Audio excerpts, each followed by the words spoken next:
Friends, आज हम लोग डिस्कशन करने वाले हैं इलेक्ट्रोडायनेमिक्स के कुछ प्रॉब्लम्स के ऊपर। ठीक है ना। तो इलेक्ट्रोडायनेमिक्स से रिलेटेड कुछ प्रॉब्लम्स को हम लोग करेंगे आज। कुछ ट्रेडिशनल प्रॉब्लम्स होंगे और कुछ एडवांस प्रॉब्लम्स होंगे। ट्रेडिशनल का मतलब क्या? वैसे प्रॉब्लम्स जो बहुत सारे टेक्स्ट में या किसी भी बुक्स में आपको जनरली दिख जाता है, वो वैसे प्रॉब्लम्स जनरली होते हैं जिससे हम लोग बेसिक कॉन्सेप्ट्स को सीख पाते हैं, समझ पाते हैं। ठीक है। और कुछ एडवांस प्रॉब्लम्स मतलब कि कुछ एग्जाम्स में आए हुए हैं, जैसे जेस्ट में आए हुए हैं, TFR में आए हुए हैं, नेट में आए हुए हैं, ऐसे प्रॉब्लम्स को सॉल्व करने वाले हैं हम लोग। ठीक है। तो प्रॉब्लम्स को सॉल्व करने के पहले मैं एक बात आपको बता दूं कि जो भी प्रॉब्लम्स अपन सॉल्व करेंगे यहाँ पे, उसकी PDF मैंने अपने टेलीग्राम चैनल के ऊपर अपलोड कर दी है। ठीक है। तो मैं लिंक डिस्क्रिप्शन में दे दूंगा। आप मेरे टेलीग्राम चैनल पे जाके उस PDF को, उस क्वेश्चन के PDF को आप डाउनलोड कर लें तो ज्यादा बेटर होगा, क्योंकि हर एक प्रॉब्लम्स को लिखना और फिर सॉल्व करना, उसमें काफी समय हमारे बर्बाद चला जाएगा, है ना। ऐसे मैं हर एक चीजें बताऊंगा जो भी प्रॉब्लम्स में है, लेकिन आप उस PDF को एक बार अगर डाउनलोड कर ले तो आपके लिए बेटर होगा। ठीक है। तो मैं लिंक दे दूंगा, आप टेलीग्राम चैनल पे जाएं, शेखर फिजिक्स नाम की टेलीग्राम चैनल है, और वहां से आप PDF जो है वो डाउनलोड कर लें। ठीक है। ज्वाइन करके डाउनलोड कर लें। और भी आपको PDF इससे रिलेटेड नोट्स भी वहां पे प्रोवाइड करवा दिए जाएंगे। जो भी प्रॉब्लम्स हम लोग सॉल्व करने वाले हैं उससे रिलेटेड नोट्स भी आपको प्रोवाइड वहां पे करवा दी जाएंगे। ठीक है। खैर, चलिए अब आप आते हैं अपने प्रॉब्लम पे। तो प्रॉब्लम हमारा क्या है? देखें, प्रॉब्लम हमारा ये है कि यहाँ पे दो मीडियम है, एक डाइलेक्ट्रिक है और एक वैक्यूम है, और उसके ये इंटरफेस है जो इन दोनों मीडियम को सेपरेट कर रहा है। एक डाइलेक्ट्रिक दिख रहा है आपको और एक वैक्यूम दिख रहा है, उसके बीच इंटरफेस है जो इन दोनों मीडियम्स को सेपरेट कर रहा है। ठीक है। तो आपको दिख रहा होगा कि इस मीडियम में, डाइलेक्ट्रिक मीडियम में जो इलेक्ट्रिक फील्ड है वो मान लो E है। वो क्या है मुझे पता नहीं है, वो इलेक्ट्रिक फील्ड क्या है मुझे पता नहीं है, ये डाटा गिवन नहीं है प्रॉब्लम में। ठीक है। लेकिन वैक्यूम में इलेक्ट्रिक फील्ड क्या है वो गिवन है, दैट इज E0। वो कितना है? E0 है। और वो नॉर्मल से, इंटरफेस के नॉर्मल से कितना एंगल बना रहा है वो भी गिवन है, दैट इज थीटा। ठीक है। तो ये डाटा हमें गिवन है ऑलरेडी। ठीक। अब क्या सवाल इसमें क्या पूछा गया है इस प्रॉब्लम में कि आप मुझे बताओ कि इस रीजन में जो भी इलेक्ट्रिक फील्ड है, यानी डाइलेक्ट्रिक मीडियम में जो भी इलेक्ट्रिक फील्ड है, ठीक है, तो उस इलेक्ट्रिक फील्ड का अगर एक स्फेयर से फ्लक्स निकाला जाए, एक स्फेयर से क्या निकाला जाए? फ्लक्स। तो वो फ्लक्स कितना होगा ये मुझे आप बता दो। ठीक है। समझ पा रहे हो बात? तो यही प्रॉब्लम है। तो अगर आपसे फ्लक्स पूछा गया है तो कहीं ना कहीं आपको इलेक्ट्रिक फील्ड का थोड़ा ना थोड़ा आइडिया होना बनता है कि नहीं? देखिए, और देखिए, कभी भी फ्लक्स को हल्के में ना लिया करें, कभी ये फ्लक्स को हल्के में ना लिया करें, ये मेरा सजेशन होगा आपको। और साथ साथ मैंने कहा कि ये प्रॉब्लम जो है बहुत ही खूबसूरत है। बहुत ही खूबसूरत इस सेंस में है क्योंकि इस प्रॉब्लम में आपसे बाउंड्री कंडीशंस के कॉन्सेप्ट को तो चेक किया ही जा रहा है, आपके बाउंड्री कंडीशंस के कॉन्सेप्ट को, साथ साथ फ्लक्स के कॉन्सेप्ट को भी चेक किया जा रहा है। तो बहुत ही अच्छा प्रॉब्लम है।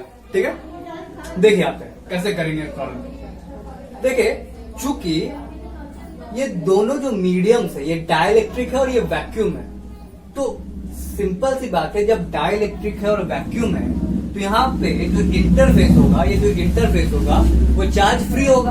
क्या होगा? चार्ज फ्री होगा। ठीक है। ये मैंने ऑलरेडी डिस्कस कर दिया है आपको मेरे बाउंड्री कंडीशंस के वीडियोस में, आप वहां जाके उसको चेक कर सकते हो। मैंने बाउंड्री कंडीशन ऑलरेडी डिस्कस किया हुआ है। ठीक है। हाँ, तो इंटरफेस जो होगा वो चार्ज फ्री होगा, और अगर चार्ज फ्री होगा इसका मतलब है कि जो नॉर्मल कंपोनेंट होंगे इलेक्ट्रिक डिस्प्लेसमेंट के, इलेक्ट्रिक डिस्प्लेसमेंट वेक्टर के। अच्छा, अब इलेक्ट्रिक डिस्प्लेसमेंट वेक्टर क्या होता है इसे भी मैंने ऑलरेडी डिस्कस किया हुआ है अपने बाउंड्री कंडीशंस के लेक्चर्स में, तो आप वहां देखें, क्योंकि अब एक एक करके मैं डिस्कस करने लगूंगा तो फिर प्रॉब्लम को सॉल्व ही नहीं कर पाऊंगा। ठीक है। और अगर पता है तो अच्छा ही है। ठीक। देखें, तो इलेक्ट्रिक डिस्प्लेसमेंट की जो नॉर्मल कंपोनेंट्स होगी वो इक्वल होगी अगर ये चार्ज फ्री इंटरफेस है तो देखिए सिंपल है, मतलब ये है कि D2N सेकेंड मीडियम की जो इलेक्ट्रिक डिस्प्लेसमेंट के नॉर्मल कंपोनेंट है वो इक्वल होगी फर्स्ट मीडियम के इलेक्ट्रिक डिस्प्लेसमेंट के नॉर्मल कंपोनेंट के। ठीक है, ये सीधा सा बात है। और आपको पता है कि इसको लिखा जा सकता है अपसाइलेन E, मतलब जो भी परमिटिविटी होती है, तो अपसाइलेन यहाँ पे अपसाइलेन नॉट, परमिटिविटी क्या है वैक्यूम की, अपसाइलेन नॉट। और इलेक्ट्रिक फील्ड कुछ होगी, वो गिवन ऐसे ऑलरेडी गिवन है E नॉट, तो E2N। नॉर्मल कंपोनेंट्स की बात करें तो नॉर्मल कंपोनेंट्स यहाँ पे भी लिखा है। ठीक है, वैसे D1N मतलब अपसाइलेन के जगह पे अपसाइलेन ही गिवन है। ठीक है, ये गिवन रटा है। और यहां इलेक्ट्रिक फील्ड क्या है मुझे पता नहीं है, तो E1N। ठीक है, तो इसे निकाल लेते हैं, देखिए निकाल लेते हैं, बड़ी आसानी से निकाल सकते हैं। E2 का नॉर्मल कंपोनेंट, E2 यानी this E not, this is basically E2, तो E2 का नॉर्मल कंपोनेंट क्या आएगा, E नॉट कॉस थीटा।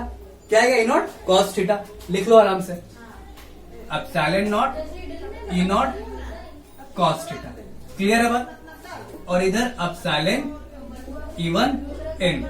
अब इसको नीचे ले आओ, इसको क्या करो, नीचे ले आओ, E1 के नॉर्मल कंपोनेंट निकल आएगी। ठीक है, E1 की नॉर्मल कंपोनेंट निकल आएगी, तो निकाल लेते हैं। E1 की नॉर्मल कंपोनेंट यानी इस मीडियम की, डाइलेक्ट्रिक मीडियम में जो इलेक्ट्रिक फील्ड है उसकी नॉर्मल कंपोनेंट वो आ जाएगी epsilon naught E naught cos theta upon epsilon. ठीक है, कोई दिक्कत, लिख सकते हैं आराम से। अच्छा, ये लिख लिया। अब अपसाइलेन को ही लिखा जा सकता है epsilon naught into epsilon r. Epsilon r is what, relative permittivity. Epsilon r क्या होता है, रिलेटिव परमिटिविटी होता है। और इसे डाइलेक्ट्रिक कांस्टेंट भी तो बोलते हैं, डाइलेक्ट्रिक कांस्टेंट बोलते हैं।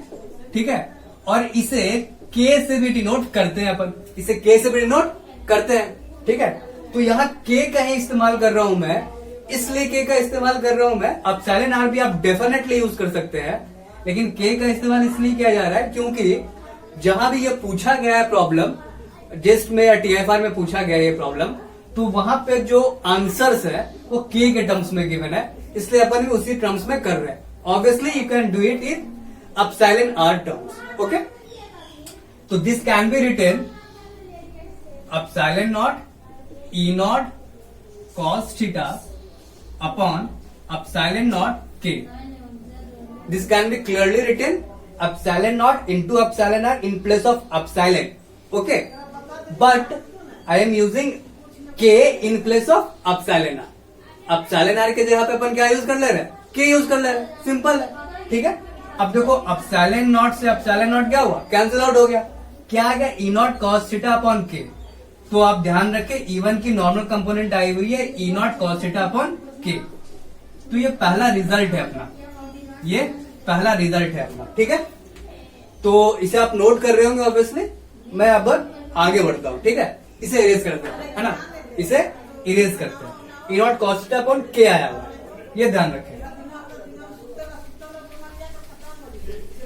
E naught cos theta upon K। अच्छा, ये तो फिगर मैंने ऑलरेडी आपको समझा दिया है, तो इस फिगर को अपन इरेज कर लेते हैं क्योंकि जगह थोड़ा कम है। चलिए,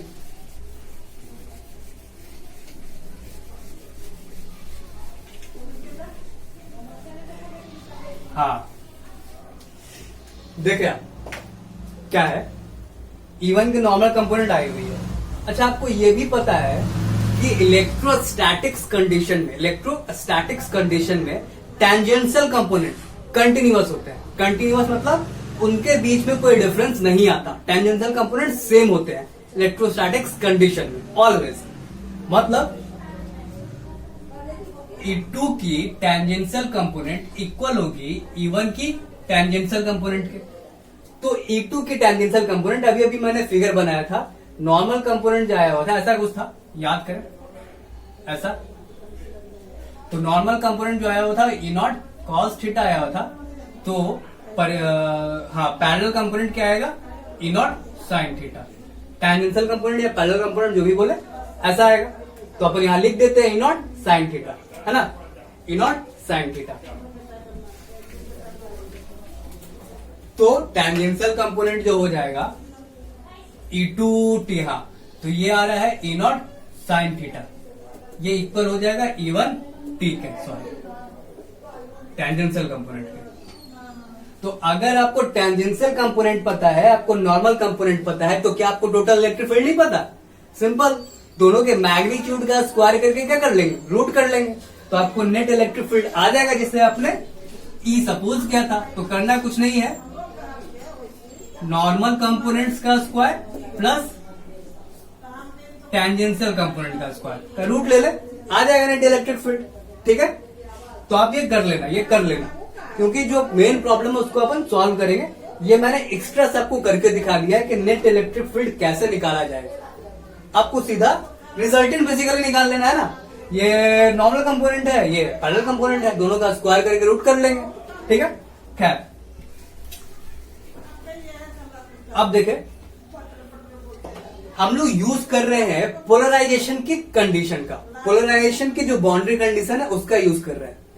आप बोलोगे तो पोलराइजेशन के ऊपर भी अपन एक लेक्चर रख सकते हैं, अगर चाहिए तो आप कमेंट्स में लिख सकते हैं मुझे, पोलराइजेशन के ऊपर भी लेक्चर रखा जा सकता है डेफिनेटली। ठीक है, तो वो कंडीशन मैंने ऐसे आपको नोट्स में प्रोवाइड कर दूंगा मैं, वो ये होता है second component, sorry second medium के normal component of polarisation minus first medium की पोलराइजेशन की normal components equal minus sigma of B. This is bound charge density. This sigma B is actually what, bound charge density. यही होता है, polarisation condition का use किया जा रहा है। एंड सेकंड मीडियम तो क्या है, वैक्यूम है, तो पोलराइजेशन क्या होगा वहां, जीरो। ये तो जीरो हो गया भाई साहब आपका, माइनस P1N, P1N। अच्छा, P और इलेक्ट्रिक फील्ड के बीच में क्या रिलेशन है, हाँ, P और इलेक्ट्रिक फील्ड में क्या रिलेशन है, एप्सिलॉन नॉट काई, एप्सिलॉन नॉट काई, electric susceptibility into electric field. यही होता है, मतलब P जो होता है वो बेसिकली होता है epsilon not electric susceptibility XEL times E, यही होता है।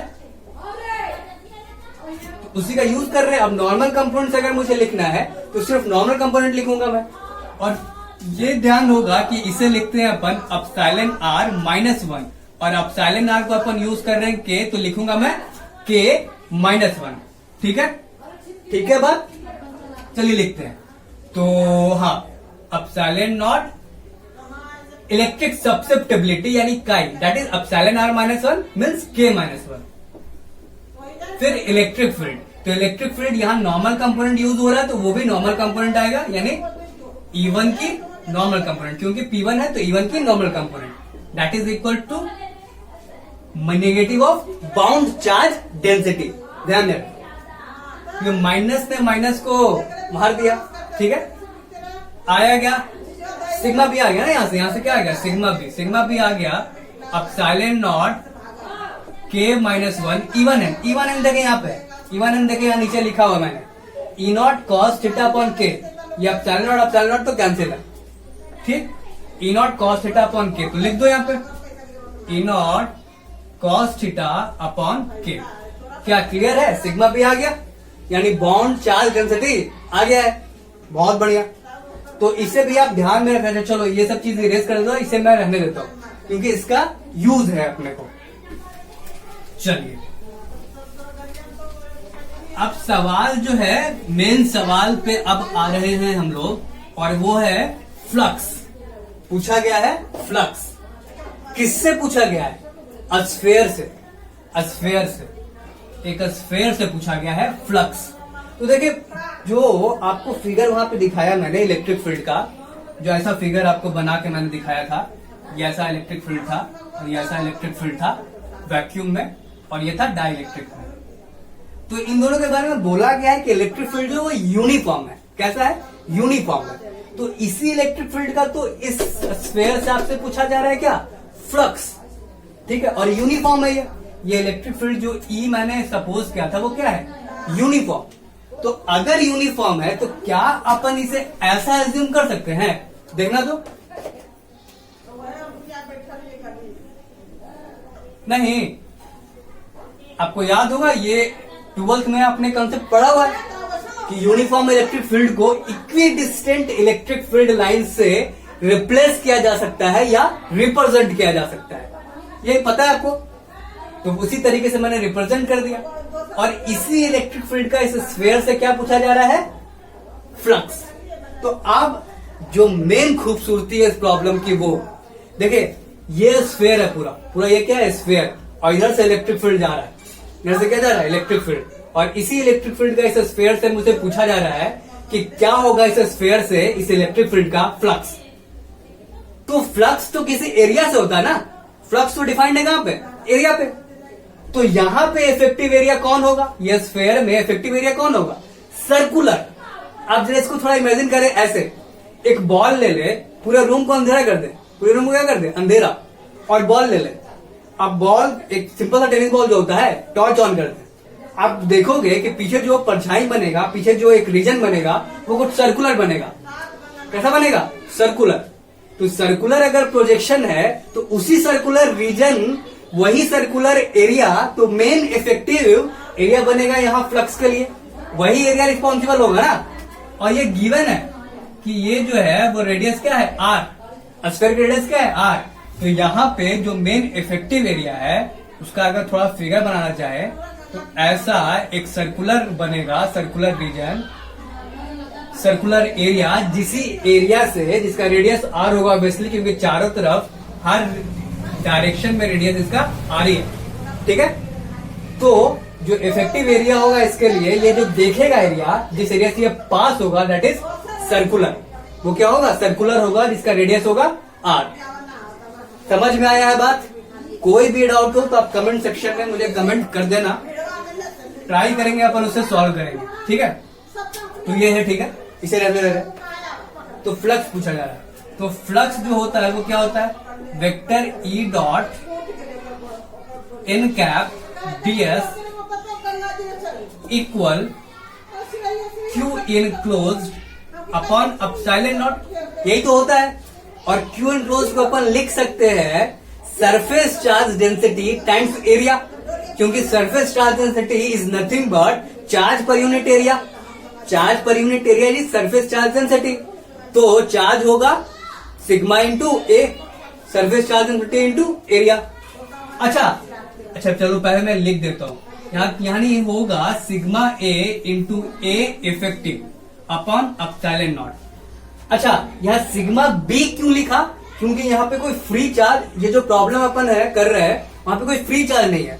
और आपको मैंने बताया हुआ है, फिर से मैं वो आपको बता रहा हूं कि मैंने ऑलरेडी डिस्कस किया हुआ बाउंड्री कंडीशन के वीडियो में, कि जो इलेक्ट्रिक फील्ड होती है वो सरफेस चार्ज डेंसिटी, मतलब सॉरी, फ्री चार्ज डेंसिटी की फंक्शन होती है, प्लस बाउंड चार्ज डेंसिटी की फंक्शन होती है, मतलब टोटल चार्ज का ये फंक्शन होता है।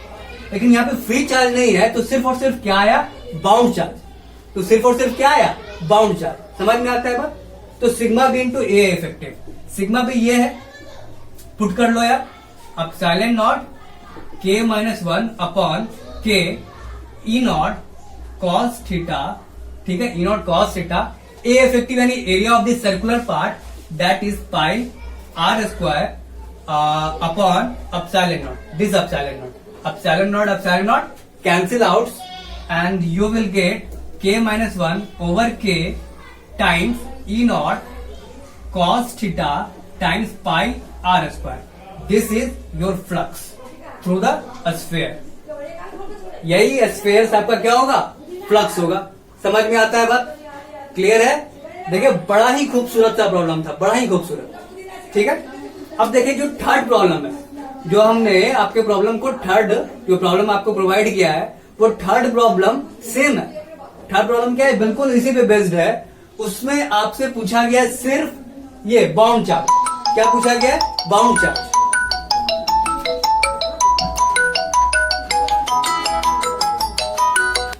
तो आपको यहीं तक बेसिकली काम करना है, ठीक है। तो उसमें कोई प्रॉब्लम हो तो आप बिल्कुल कमेंट कर सकते हो, मैं उसका सॉल्यूशन आपको प्रोवाइड करवा दूंगा। ठीक है, अच्छा अब अपन आते हैं सेकंड प्रॉब्लम पे। ठीक है, जो सेकंड प्रॉब्लम है वो क्या है, देखें ध्यान से, थोड़ा इरेज कर लेते हैं जल्दी से अपन। देखिए सेकंड प्रॉब्लम क्या है, हाँ, to infinitely extended homogeneous dielectric medium. अच्छा, ये डाइलेक्ट्रिक मीडियम मतलब इसे आप मान लो कि ये मीडियम 1 है और ये मीडियम 2 है। ठीक है, और हाँ, तो मीडियम 1 में एप्सिलॉन 1 अपॉन एप्सिलॉन नॉट वो 2 गिवन है, और यहां गिवन है एप्सिलॉन 2 अपॉन एप्सिलॉन नॉट, वो कितना गिवन है, हाँ 5 गिवन है। ठीक है, ये गिवन है। और जो इलेक्ट्रिक फील्ड है फर्स्ट रीजन में, इलेक्ट्रिक फील्ड जो है फर्स्ट रीजन में, यानी यहां इलेक्ट्रिक फील्ड जो है वो गिवन है 2i कैप, अच्छा sorry, for z greater than 0 the electric field is given by E1 equal this. Okay, so suppose this is medium 1, this is medium 2, okay, and this is epsilon naught upon epsilon naught, that is 2, epsilon 2 upon epsilon naught, that is 5. So this is E1 equal 2i cap minus 3j cap plus 5k cap, यही given है। The interface separating the two media is charge free, जो interface है वो charge free है, ये है, ये कहानी है। ठीक है, तो the electric displacement vector in the medium 2, medium 2 में जो इलेक्ट्रिक डिस्प्लेसमेंट वेक्टर होगा वो क्या होगा, यही सवाल आपसे पूछा जा रहा है। ठीक है, तो देखिए बड़ा सिंपल सा सवाल है, बेसिक सा सवाल है ये भी। देखिए क्या है, कैसे कैलकुलेट करेंगे यहाँ पे। तो आपको पता है कि मीडियम 1 भी डाइलेक्ट्रिक है, मीडियम 2 भी डाइलेक्ट्रिक है, और ये चार्ज फ्री है। ये जो इंटरफेस है वो क्या है, चार्ज फ्री।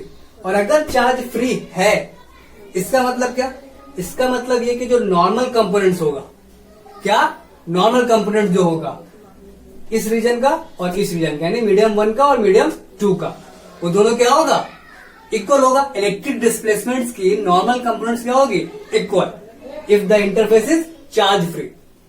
ये आपकी बाउंड्री कंडीशन है इलेक्ट्रोस्टैट की, मतलब D1N इक्वल्स D2N, ये होगा बाउंड्री कंडीशन से। ठीक है, तो D2N और D1N इक्वल अगर होना है तो आप जरा ध्यान दें कि फर्स्ट मीडियम में जो, अच्छा पहले इसे लिख लेते हैं, ऐसे इसे लिख लो आप, एप्सिलॉन, यहां पे क्या होता है, परमिटिविटी लिखाता है, क्या लिखाता है, परमिटिविटी। तो एप्सिलॉन 1 जो होगा वो क्या है, 2 एप्सिलॉन नॉट, तो एप्सिलॉन 1 जो है वो 2 एप्सिलॉन नॉट लिख दो। एप्सिलॉन 1 इंटू E1N लिखना था, तो एप्सिलॉन 1 के जगह पे 2 एप्सिलॉन नॉट लिख दिया और यहाँ पे E1N लिख दिया। वैसे ही D2 में एप्सिलॉन 2 के जगह पे 5 एप्सिलॉन नॉट लिखेंगे, क्या लिखेंगे, 5 एप्सिलॉन नॉट, और E2N क्या लिखेंगे, E2N लिख देंगे आराम से, कोई दिक्कत। अब एप्सिलॉन नॉट कट जाएगा, 2E1N इक्वल 5 E2N, कोई दिक्कत। चलो, तो E1N इसका नॉर्मल कंपोनेंट, इलेक्ट्रिक फील्ड का जो नॉर्मल कंपोनेंट होगा, इस इंटरफेस के जो नॉर्मल कंपोनेंट होगा वो क्या होगा। देखो सिंपल सा बात है, यहाँ पे ये जो है ये x है और अंदर की ओर मानो कि वो y है, तो ये जो पूरा होगा वो, क्योंकि ये गिवन है, प्रॉब्लम में आपको गिवन है कि z greater than 0, for z greater than 0 this is the electric field. मतलब ये कि जो इसकी परपेंडिकुलर एक्सिस है वो क्या है, z एक्सिस। इसका मतलब है कि परपेंडिकुलर एक्सिस क्या है, z एक्सिस है। तो अगर परपेंडिकुलर z एक्सिस है तो जो भी इलेक्ट्रिक फील्ड होगा जो कि ऐसा गिवन है, उसका नॉर्मल कंपोनेंट क्या होगा, z कंपोनेंट। जो भी इलेक्ट्रिक फील्ड की z कंपोनेंट होगी, this is z axis, basically z axis, sorry, और this is x and this is y, this is x and this is y। तो जो भी नॉर्मल कंपोनेंट होगा वो एक्चुअली होगा इसके z कंपोनेंट के बराबर, और वो कितना गिवन है, 5 गिवन है ना। देखो ये एक्स कंपोनेंट है, ये वाई कंपोनेंट है और ये जेड कंपोनेंट है। तो जेड कंपोनेंट क्या है E1 का 5, और वही तो नॉर्मल कंपोनेंट होगा। लिख दो यहां पे 2 इंटू E1 की normal component that is 5 equal 5 E2n equal 5 E2n। तो 5 से 5 कट गया तो बचा क्या, सेकंड मीडियम की नॉर्मल कंपोनेंट क्या है 2। सेकंड मीडियम यानी इस मीडियम की नॉर्मल कंपोनेंट क्या आ रही है 2। तो जो भी लिखेंगे उसमें 2 के क्या करके लिखेंगे, है ना, क्योंकि नॉर्मल एक्सिस है ये जेड एक्सिस जो है वो नॉर्मल है बेसिकली। ये एक्स वाई प्लेन है, जो इंटरफेस है वो बेसिकली क्या है एक्स वाई प्लेन। समझ में आता है बात ये? अच्छा, अब जरा देखे, हाँ, तो आपने नॉर्मल कंपोनेंट तो निकाल लिया है जो कि इतना आया है 2 आया है, ध्यान रखे 2 आया है ना, ध्यान रखे कितना आया है 2। और ये भी तो पता है कि इलेक्ट्रोस्टैटिक्स में पैरेलल कंपोनेंट टेंजेंशियल कंपोनेंट्स वो तो ऑलवेज इक्वल होती है ना, कोई डिसकंटिन्यूटी होती ही नहीं है। मतलब कि E1t इक्वल E2t ये तो ऑलवेज होती है। तो अगर ऐसा है तो जो भी पैरेलल कंपोनेंट है, पैरेलल यानी ये पैरेलल और ये भी पैरेलल, यानी एक्स वाई प्लेन तो पैरेलल ही है ना दोनों के लिए। दोनों के लिए एक्स वाई प्लेन क्या है पैरेलल, यानी टेंजेंशियल कंपोनेंट पैरेलल कंपोनेंट ही है ना, ये पूरा तो पैरेलल ही है ना, ये पूरा तो पैरेलल ही है प्लेन, इस प्लेन के लिए इस प्लेन के लिए, यानी एक्स एक्सिस की तरफ का जो कंपोनेंट होगा वो भी इक्वल होगा और वाई एक्सिस के तरफ का भी जो कंपोनेंट होगा वो भी इक्वल। ऐसा ये एक्स एक्सिस सपोज करो, ये वाई एक्सिस ऐसे सपोज करो, तो ये भी तो पैरेलल ही कंपोनेंट है इंटरफेस का और ये भी पैरेलल ही कंपोनेंट है इंटरफेस का। इसके परपेंडिकुलर ये होता है ना नॉर्मल, और नॉर्मल के लिए जब चार्ज फ्री होता है तब चेक करते हैं कि चार्ज फ्री है तब तो इलेक्ट्रिक डिस्प्लेसमेंट इक्वल होगा, और नहीं तो कंटिन्यूटी सॉरी डिसकंटिन्यूटी होगा सिग्मा अपॉन एप्सिलॉन नॉट का। ठीक है, खैर अभी तो यहाँ पे ऐसा है नहीं, तो पैरेलल कंपोनेंट्स तो सेम ही होंगे। मतलब सेकंड मीडियम की जो टेंजेंशियल कंपोनेंट होगी वो इक्वल होगी फर्स्ट मीडियम के टेंजेंशियल कंपोनेंट के। मतलब एक्स एक्सिस वाला भी सेम और वाई एक्सिस वाला भी सेम, यानी टेंजेंशियल कंपोनेंट जो होगा इलेक्ट्रिक फील्ड का वो 2i cap minus 3j cap होगा। इसमें कोई शक, कोई दिक्कत नहीं। मतलब बेसिकली आप ऐसे बोलो E2t का, ऐसे बोलना चाहिए मेरे को ज्यादा बेटर होगा, E2t का जो x कंपोनेंट होगा वो 2 होगा क्योंकि पैरेलल इक्वल नहीं होने वाला है, और E2t का y जो होगा y कंपोनेंट वो -3 होगा। -3 होगा क्या, -3 बेसिकली -3 तो वैल्यू होगा नहीं, -3 बेसिकली सिग्निफाई कर रहा है कि उसका जो y कंपोनेंट है, y कंपोनेंट वो बेसिकली पॉजिटिव y की तरफ नहीं है, नेगेटिव y की तरफ है, बस इतना ही। ठीक है, तो E2t का जो y कंपोनेंट है -3 है। अब समझा दिया -3 का मतलब क्या है, बेसिकली वो नेगेटिव y की तरफ है। ठीक है, तो अगर ऐसा है तो आप जो नेट इलेक्ट्रिक फील्ड लिखोगे वो लिखोगे E2 net electric field second medium का, तो E2t vector plus E2 normal vector. ठीक है, मतलब नॉर्मल वेक्टर इलेक्ट्रिक फील्ड की प्लस टेंजेंशियल वेक्टर, दोनों का वेक्टर सम आपको नेट इलेक्ट्रिक फील्ड देगा। कोई शक है क्या, सही है? अच्छा, अगर सही है तो लिख दो। अब क्या है, अगर सही है तो लिख दो। क्या देखो क्या होगा, तो E2t, हाँ, तो E2 जो होगा वो होगा टेंजेंशियल यानी 2i cap minus 3j cap.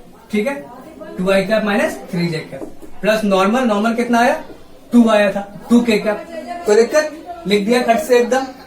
अब आपसे पूछा है कि D2 क्या होगा, D2 ये पूछा है, तो D2 तो होता है एप्सिलॉन 2 E2। कोई दिक्कत, और एप्सिलॉन 2 क्या है, एप्सिलॉन 2 5 है, 5 E0 है।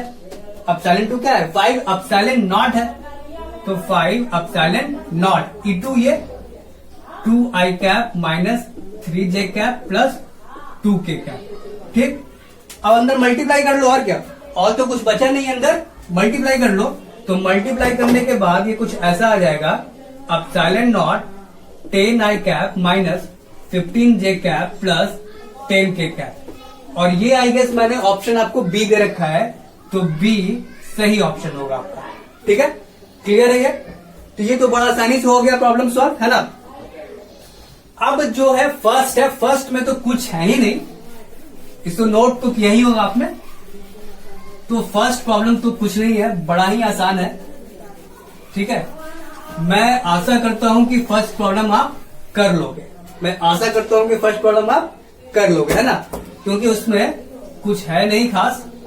आपको फर्स्ट मीडियम और सेकंड मीडियम में एंगल वगैरह दे रखा है, ये θ2 है या θ1 है, ऐसा कुछ दे रखा है। और ये मान लो E2 ε2 है, ये ε1 है, और आपसे ε1 और ε2 का रेशियो पूछा है, तो वही करना है। टेंजेंशियल कंपोनेंट और नॉर्मल कंपोनेंट दोनों को आप इक्वेट करना, और वहां से ε और ε2 का रेशियो निकाल लेना डिवाइड वगैरह करके, बस यही करना है। तो अगर कुछ फिर भी डाउट होगा तो आप बिल्कुल कमेंट कर सकते हो, उससे भी अपन सॉल्व कर लेंगे, है ना। ठीक है, तो थैंक यू। नेक्स्ट लेक्चर में मिलते हैं कुछ नए प्रॉब्लम्स के साथ और कुछ नए लेक्चर्स के साथ। सो थैंक यू, मिलते हैं नेक्स्ट लेक्चर।